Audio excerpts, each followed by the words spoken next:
Today marks 1285th day sharing lessons I learn and continue to learn with all of you.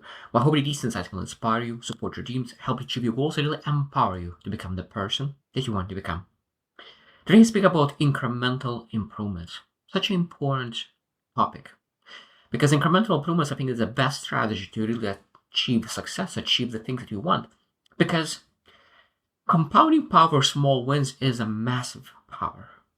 I think that we need to really use that power. Now, I understand that we have a tendency to have that microwave mentality, wanting to truly develop the skill set overnight, have a money overnight, have a great relations overnight, everything we want to have very, very fast. Now, it's great to have that mindset that to want to have that urgency, but at the same time, we're not supposed to really allow that urgency to destroy our actions necessary to achieve that success. So today I share five small things, what we need to know about incremental improvements, because I truly believe that hands down, this is the best strategy to achieve success in anything. Because it could be in the finances, in spirituality, in mental power, in cognitive power, in emotional awareness, emotional regulation, in everything. And that's why when we create a strategy to develop something, we say, "Hey, okay, is that reasonable to really pursue that and do those things necessary to achieve that success over a very, very long period of time?" Because it's very important for incremental improvements to be able to do the right thing for a long time. So what's when you really pursue that success with incremental improvements, what it does for you specifically is, number one, is that it builds momentum and not resistance. Because I think that when we really create that massive goal, and think about all the action that we need to take, sometimes it creates a lot of hesitancy, fear, disappointment, sometimes even like how I will be able to achieve it because it's so far away. But when we dumb it down and are saying, okay, what do I need to do? What are those small steps that I need to take to really to achieve that massive goal? It's not that daunting anymore. It's not that fearful anymore because I'm able to do that. It's a very, very small step. Like people like the best example, like people want to write a book. It seems like so massive to write a book, but if you say that my goal today is to write a paragraph, like every single person could write a paragraph. But when you write paragraph after paragraph, and some days when you feel up extraordinarily well, you write a couple pages, and then again paragraph during bad day, paragraph during good days, you write the page or even more. And at that moment, of course, you build momentum.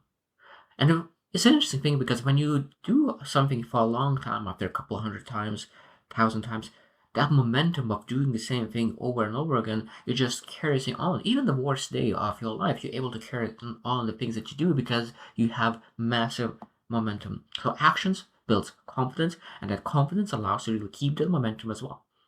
So I think that one thing that a lot of times when people do not have confidence, I think the first step is like asking yourself, what do you do consistently for half a year besides brushing your teeth?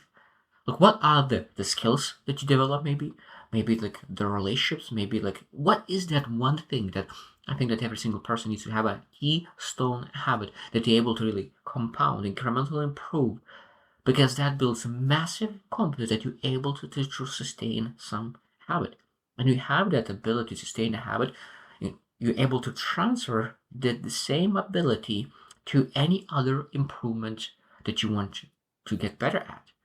That means if you want to find an opportunity that you want to really pursue, financial opportunity, it could be other opportunity, but now you know that you're able to really grow, improve incrementally. So that means that if you do not have the skill set that you want to develop, if you don't have it, choose one thing that you maybe even hobby, because I truly believe this is very, very important that when you have that habit to sustain something for a long term, incrementally get better, you're able to transfer that to any aspect of your life. And that's why I think a lot of times athletes are amazing business owners because they know how important it is to really create a habit. And athletes know. Sometimes you work on something for a week, 2 months, and you're not getting the results that you're looking for, and you don't get improvements. And sometimes it just improvements get very, very fast. Number two is consistency beats intensity. That's very, very important regarding your incremental improvements. I think that, again, as I said, sometimes you just want to really achieve success very, very fast. You may put so much effort, but I think that intensity need to be we need to be very intense, but intense in a sense that we able to sustain this intensity for a long time. So when we start putting effort and we are very intense, we need to ask how long I could really keep this intensity. If it's only for a couple of weeks, I think we need to really slow down, really put that gear we're able to sustain for years until we're able to really reach our success. Because, and then there are so many successful people, even Alexander Moisey says that so many people now are pursuing some opportunity for a week, 2 weeks, a month, maybe 3 months, and they quit because they didn't see results. And they put so much intensity and effort and focus in that one thing. But intensity doesn't bring a lot of time success. Sometimes it will require patience, and incremental improvements give us that patience. So intensity is very important, but we need to balance it. How much intensity could they put to sustain this intensity for a long time?